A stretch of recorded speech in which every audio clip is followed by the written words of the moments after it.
Hi, AP World History. I'm just going to narrate these slides so you have a little bit of direction about the important content that you need to take away. And this presentation is going to cover Chapter 19 and New Spain and the colonies in the Americas after conquest.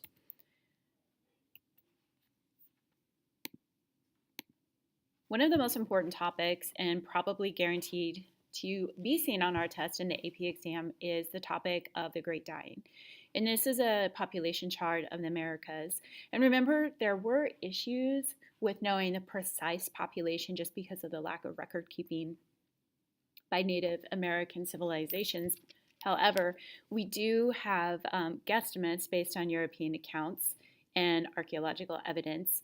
But it is important to remember with the whole topic of conquest the impact that it had on demography. And the first outcome then would be the topic of the Great Dying and the transfer of epidemic diseases and pathogens to native populations who did not have immunities.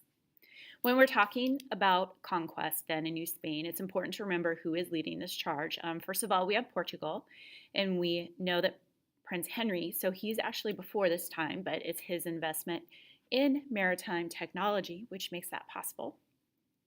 And then we also have Spain, which is newly reunified.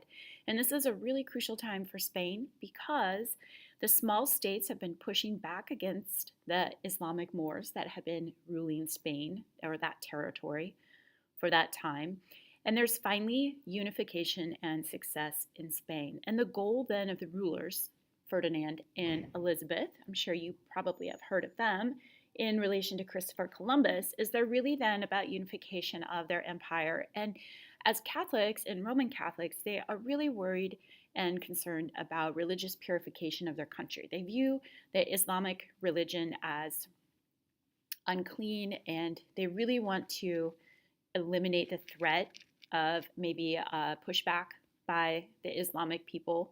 And so the Reconquista is an important topic. So in 1492, they expel, they either say convert or get out, all Jews and Muslims from Spain. Now, you remember Al-Andalus. This is an important takeaway. So remember Al-Andalus and the topic of the knowledge and the technology, the scientific advancements that they supported and sponsored. So when they expel these people, it's going to backfire in the long run in the sense that they are really essentially expelling some of the most educated and knowledgeable people in the country.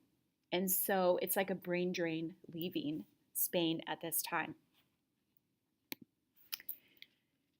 When we talk about conquest, it's important to understand who was conquered. So we know that the Aztecs in central Mexico, led by Moctezuma, remember it's spelled either way. That is the first major empire to fall, and Cortez was the one that defeated them. The Incas, we know, will be defeated about 20 years later by Pizarro.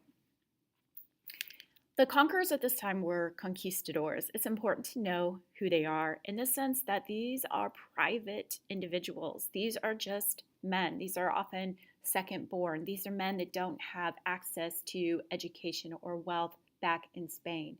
And so they're really going to the New World looking for wealth, looking for adventure, looking for payout. They are motivated by religion, but these are not like the Puritans who, Mayflower people who want religious freedom. Doesn't have anything to do with that, but they are very intensely religious. And, the thought of being able to spread their Catholic faith is motivating them as well. We watched a video in class about guns, germs, and steel.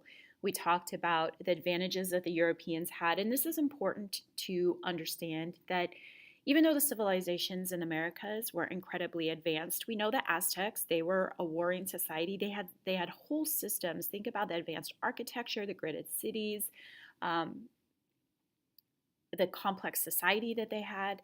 I mean, these were not simple people, the Incas as well, but they had some serious disadvantages alongside the Europeans. And the Europeans, the one thing that they had, in addition to guns, germs, and steel, as we watched the video and learned was that they really had this prior knowledge in the reconnaissance.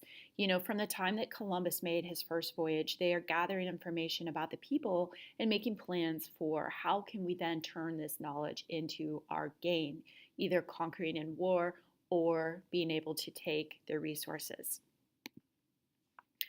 Cortez was the conquistador that defeated the Aztecs. We talked about that. He is the one that's going to kind of pioneer this tactic of divide and conquer. So we will see this time and time again with European empires that when they are approaching these indigenous people or the native people, whether it's in Mexico, whether it's in Peru and Bolivia, even in the East Indies and populations on the other side of the world, there's most often this tactic of first just kind of, they don't land and just like attack. They are really landing and just gathering a little bit of information and really using the divisions that are already there in society to plot a civil war and to get the people to turn on their leader. And it's very successful. We know that Cortez writes his book. This is distributed throughout Europe, and this is forming the minds of conquistadors that are newly arriving in the Americas.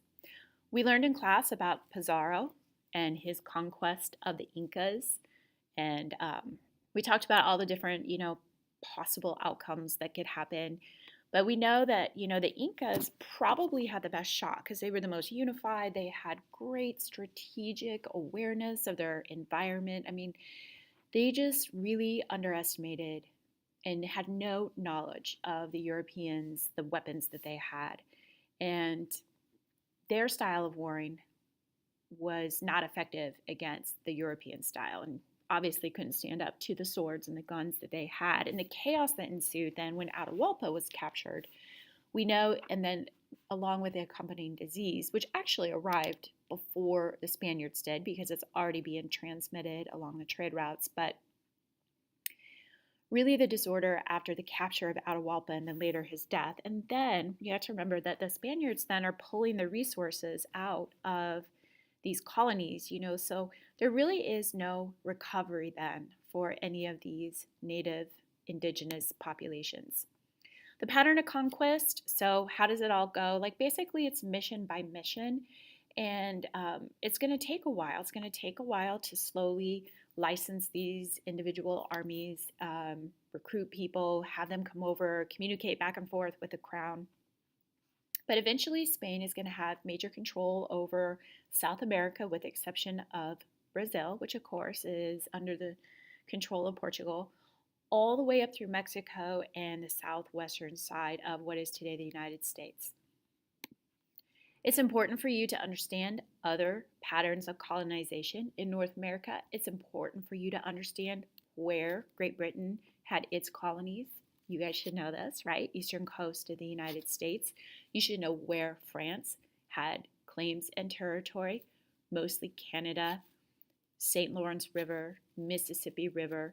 The French and English were very, very different in their interaction with native populations as Spain. Now, first of all, they're not going up against such organized people, but they also, have very different tactics and strategies.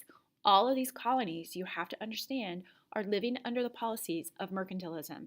So as you understand that policy now, and you think about the American Revolution, and we talk about, Americans winning rights and Tea Party and no taxation without representation, this is really colonists rejecting the control of the coronation, and this is colonists calling into question the policies of mercantilism and the layer of control. There usually are not a lot of intense questions about the very tiny details about the English colonies and the French colonies, but the pattern in which it was settled is a topic that you should be aware, and just kind of knowing the general economic activities that they're engaged in, with France mainly with like farming and fur trade, and then the English colonies getting into really they're the shippers, and we do start to see a little bit of manufacturing going on in those colonies, but really they're great sources for raw natural resources and then markets to sell final products. Africa we know is impacted by this chain of events. Europeans are establishing outposts. This is again mostly Portugal, followed by Netherlands. And really, they're establishing outposts along the African coasts, mainly just to as exchanges to refuel, also to engage in ports of trade to ship out slaves. China during this time is going to be a little bit more isolationist, but China's benefiting from this overall pattern and basically right now still the leading producer of luxury items and is amassing major amounts of gold and silver. India will swing back to them as a snapshot. Portugal really has control initially, later Great Britain. And they are working right now during this time period to establish dominance over ports of trade. But we'll swing back to the details later. These slides just reflect some of the questions that we talked about with guns, germs, and steel. They would be good topics to go back and review. So as we get into chapter 19, it's important that you are focused on the question of how. How did Spain organize and set up its colonies, and how is this transformational? In class, we read the primary source document by Bartolomé de las Casas, conquistador turned priest. And he's working, we read his document about trying to inform the people back in Spain about the impact of the conquest and the very, very harsh policies and the impact on the population. And you guys discussed that document in class. I'm going to talk about economics, so we have to understand it in context. So the big picture setting is mercantilism. So the goal is amass gold and silver. Silver is going to become the currency, so amass silver and gold as much as possible. Control trade, pull out natural resources. And this is what is driving their activities then in these newly conquered territories. So first of all, we're going to talk a lot about mining and the pulling of silver, but do not lose sight of the fact that most of the economy in New Spain is agricultural. Okay? We're going to talk about ways in which the Spain was able to get labor and how they're making their economic system work. So first of all, the topic of forced labor and how they're getting this, there's a term you absolutely have to know, and that's encomienda. And that's essentially their system, their feudal system in the New World. I want you to think as we go along, what are the things that Spain is bringing over and introducing, and what are the things that they kept from original American organization? Well, a feudal system, kind of this idea that you have the right to people's labor, that obviously is being brought over from Europe and is a reflection of the feudal system. So the encomienda then was a system in which they gave these conquistadors, which now have a political title, they said, okay, you don't get the land, like the land belongs to the crown, but you get the rights to people's labor. And it was viewed as like, hey, you're going to protect them, you're going to teach them, educate them, because if you don't protect them, then, you know, it's just like the feudal system in Europe. Then they're susceptible to raids, they're susceptible to other conquerors, like you're really in charge of these people. And then in return for that, you have the rights to the fruits of their labor. This is forced labor. It's not technically slavery because they don't technically own. It's just by a technicality, because obviously Native people, they don't have a choice whether or not to participate in this system. It's incredibly brutal. Many abuses. So these were the kinds of things that De las Casas was talking about. This is not feasible. So this is their first answer of how do we achieve these goals of pulling out these raw natural resources, but it's not feasible due to the Great Dying. So now we're going to run into some complications with this system. One, the death itself. Obviously, it's not sustainable if you are losing by death and disease. And also just, you have to think about how poorly treated the people are, lack of nutrition, like health decline. So all these things are coming together. Also the morality of it. So Spain essentially is going through a moral crisis where they're like, wait a minute, like if we're claiming that these are our subjects, they actually can't be slaves. And then there's a whole morality movement and a religious push to abolish, quote, slavery and the abuses of the encomienda system, because if you're Catholic and if you convert and if you're a subject of the crown, then you can't be a slave. And so the king and queen of Spain over time then are processing these policies and changing it. They cannot control people. So, like the encomenderos, so these would be the people that are leading the encomiendas. They can't control them. They're across the ocean. So the oversight is very difficult as well. So after roughly about 80 to 90 years, the encomienda system is going to give way to a new system of hacienda, which is actually an actual land grant itself. They're also going to turn to other activities outside agriculture. Potosi is a huge topic. So in modern day Bolivia, they've discovered this huge silver mine. It is, I can't remember the percentage, but crazy, crazy amounts of silver, like the largest silver deposit, I think, up until this day that's ever found.